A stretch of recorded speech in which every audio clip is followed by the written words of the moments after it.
France 24 et La Première présente.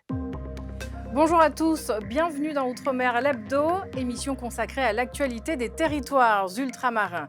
À la une, l'inquiétude des professionnels du tourisme des îles Loyauté en Nouvelle-Calédonie. Lifou, Maré, Ouvéa ne sont plus desservis par avion depuis le 2 mars. Leurs aéroports sont bloqués par des usagers et toute une économie tourne au ralenti. A tout de suite.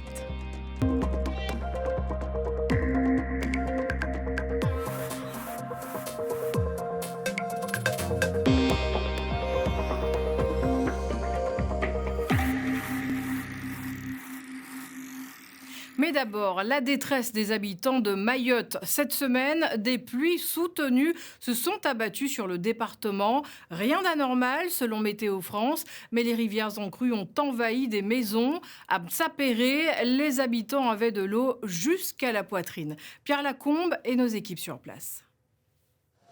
Un spectacle de désolation et des habitants encore sous le choc. Les pluies diluviennes qui se sont abattues sur Mayotte ont provoqué d'immenses dégâts.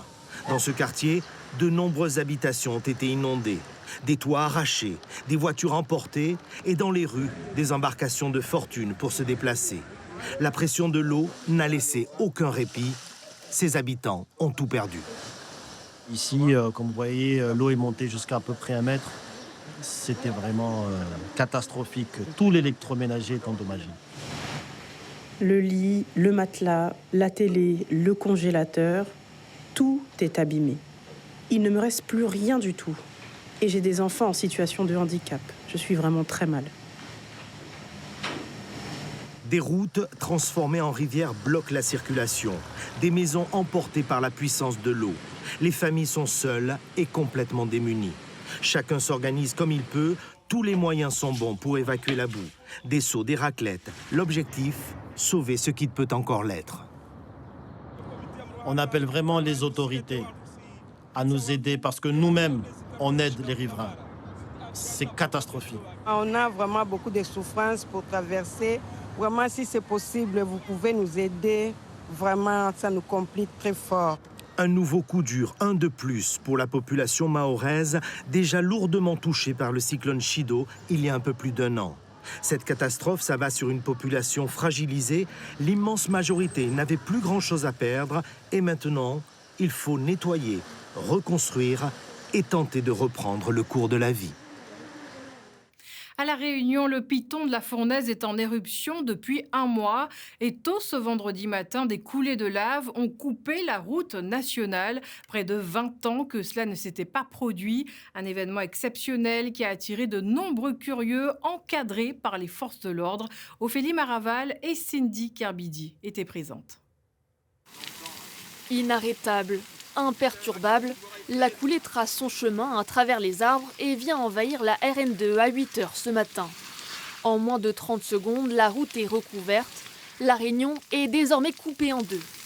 Seul le bruit et le mouvement des arbres ont alerté les photographes et gendarmes qui attendaient la traversée de la route 20 mètres plus loin. Puis une demi-heure plus tard, à ce même endroit, le deuxième bras de coulée vient enfin franchir la nationale. Plus près de la barrière de sécurité, cette fois, le spectacle est visible pour le grand public. C'est une grande émotion. On a l'impression d'assister un peu à la naissance de la Terre, je ne sais pas, le magma qui se rapproche de la route. C'est un spectacle, quoi. Franchement, c'est un bonheur, quoi. C'est mon chez moi, c'est mon volcan. Enfin, comme on dit chez nous, tous les Réunionnais, c'est notre volcan. L'éruption avait joué avec les nerfs des Réunionnais. Avec un débit fluctuant, certains commençaient à s'impatienter. Mais tous l'assurent, l'attente en valait la peine. En 2007, j'ai loupé le coach et 19 ans après, présente et j'y tenais parce que c'est quand même un spectacle de la nature et qui nous montre encore sa force et sa puissance et que nous, on n'y peut rien. On a la chance quand même d'entendre quand la lave descend, il y a un bruit, ça fait comme un bruit de de charbon qui frotte. Ensuite, il y a l'odeur et puis les couleurs. Le feu, c'est magnifique, ça. Avant le passage de la coulée, les gendarmes ont tenté de gérer les frustrations en offrant quelques souvenirs. C'est de la lave qui a durci. Par petits groupes, les curieux ont aussi pu se rapprocher de façon encadrée, ressentir la chaleur et observer la puissance du phénomène. Émouvant, en effet. Et on s'est réveillé tôt pour venir. Donc, c'est très gentil aussi de la part des gendarmes de nous laisser nous approcher un petit peu plus parce que c'est vrai que de là-bas, on ne voit pas grand-chose. Après le passage sur la route, c'est désormais la fusion entre la lave et la mer qu'attendent de nombreux amoureux du volcan. Depuis le 2 mars, aucun vol de la compagnie Air Calédonie n'a décollé depuis Lifou, Ouvéa ou Maré. Un collectif d'usagers refuse le déménagement du transporteur aérien vers un nouveau site à 50 km plus loin. Sur place, l'économie tourne au ralenti. C'est le dossier de l'hebdo signé Kessi Weshoptaï et nos équipes sur place. Un aéroport désert. Un seul appareil est autorisé à se poser sur le tarmac de Wanahan à Lifou, l'avion des évacuations sanitaires. Après 10 jours de mobilisation et la suspension des vols commerciaux, les collectifs coutumiers des îles Loyauté et l'île des Pins protestent toujours contre le transfert d'Air Calédonie de Magenta à Nouméa vers la Tontouta, un déplacement qui prolonge leur voyage d'environ 50 km. Ils bloquent donc les aérodromes. Et la détermination des contestataires reste entière. Ils n'accepteront de discuter qu'à une seule condition, le retour d'Air Calédonie à Magenta. Allez jusqu'au bout, déterminez jusqu'au bout. Seul moyen alors pour les habitants des îles de se déplacer désormais, ce catamaran, vieux de 17 ans, le Beticho. Il assure les rotations entre les îles et vers le chef-lieu. Cet agriculteur n'a pas d'autre choix pour acheminer ses 200 kilos de fruits et légumes vers l'un de ses clients, à Nouméa. Si on envoie l'avion, ça arrive vite sur Nouméa. Et puis bon, voilà, avec le bateau, on met 4 heures avec le Beticho pour aller à Nouméa. Et puis bon, là, on a des produits qui sont un peu périssables. Et puis on est obligé de vite faire évacuer ça. Sans ça, on perd la production. Et puis bon, c'est de l'énergie gaspillée ou quoi.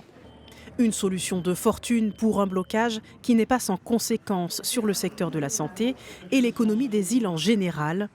À Lifou, les activités de cet hôtel sont au point mort. La structure est en redressement judiciaire à la suite des émeutes de 2024.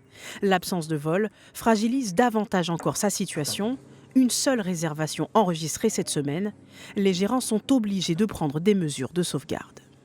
Des mesures quand même qui vont être difficiles pour nous parce qu'il faut mettre déjà nos personnels en congé. Et ensuite, suite à ça, on va mettre après par la suite en chômage partiel. Et là, cette semaine, on a quand même reçu 2 clients, mais ce n'est pas suffisant pour nous. De leur côté, les employés d'Air Calédonie se sentent eux aussi pris en otage. Ils espèrent une reprise rapide des rotations. Moi, je comprends les îles au niveau de leurs besoins, donc c'est légitime.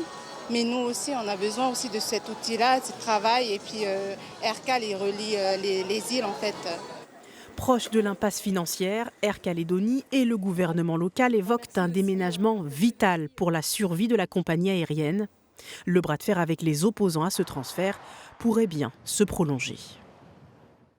Arrêtons-nous maintenant sur la belle initiative des employés de France Travail. En Guyane, ils ont créé une boutique éphémère pour aider les femmes. Elles sont 4000 en situation de précarité et dans ce lieu, des vêtements leur sont offerts. Catherine Boutet et Carl Constable. Les bijoux. À l'agence France Travail de Matoury, sur les 8000 demandeurs d'emploi inscrits, 60% sont des femmes. Certaines sont sans emploi depuis longtemps, comme Servilia, 62 ans, au chômage depuis 3 ans. Cette boutique éphémère sur place est pour elle une opportunité. J'ai pris une robe noire avec des savons pour aller doucher. Je n'ai pas de savon aujourd'hui. Vous avez droit à une tenue complète, donc robe, pantalon... Vêtements et accessoires, tout vient de la solidarité des 63 employés de l'agence. Une idée des conseillères en première ligne pour recevoir les demandeuses d'emploi. Objectif, leur permettre d'être dignes lors des entretiens professionnels. Ce n'est déjà pas facile pour elles de chercher un emploi et d'en trouver alors qu'elles n'ont pas de formation, n'ont pas d'expérience professionnelle. Si elles se présentent en plus avec une tenue inadaptée, elles auront encore moins de chances. Ce sont des femmes qui effectivement sont en grande précarité, donc des fois ça se voit dès qu'elles rentrent à l'agence ou des fois ça se décèle à l'issue des entretiens avec les conseillers. Une boutique éphémère, victime de son succès. En moins de 3 heures, il ne restait pratiquement plus rien. Le personnel s'est promis de renouveler l'opération pour les 4820 demandeuses d'emploi de leur agence. Très bonne journée, madame. Merci, bonne journée. Au revoir. Au revoir. Pour finir, plus de 400 litres de rhum martiniquais ont pris la mer il y a quelques jours, direction l'Hexagone. Un trajet de plusieurs mois pour accélérer le vieillissement du rhum et même modifier sa saveur. C'est une pratique millénaire qui se perpétue par une poignée de passionnés. Aurélien Février et Céline Chalonneau ont suivi toutes les étapes de cet embarquement spécial. C'est une procession particulière sur la plage d'Anscaritan. 3 fûts remplis de rhum, prêts à embarquer sur ce voilier, direction l'Hexagone. À l'époque, les bateaux revenaient avec du vin aux Antilles, les dépotaient et revenaient avec du rhum. Donc ça donnait des saveurs, des affinages particuliers. On essaie de faire renaître ça depuis plusieurs années. 460 litres de rhum vont être amenés à bord du Lune 2. C'est à la nage que les fûts sont acheminés vers le voilier. En mer, les nageurs volontaires sont ravis de cette expérience.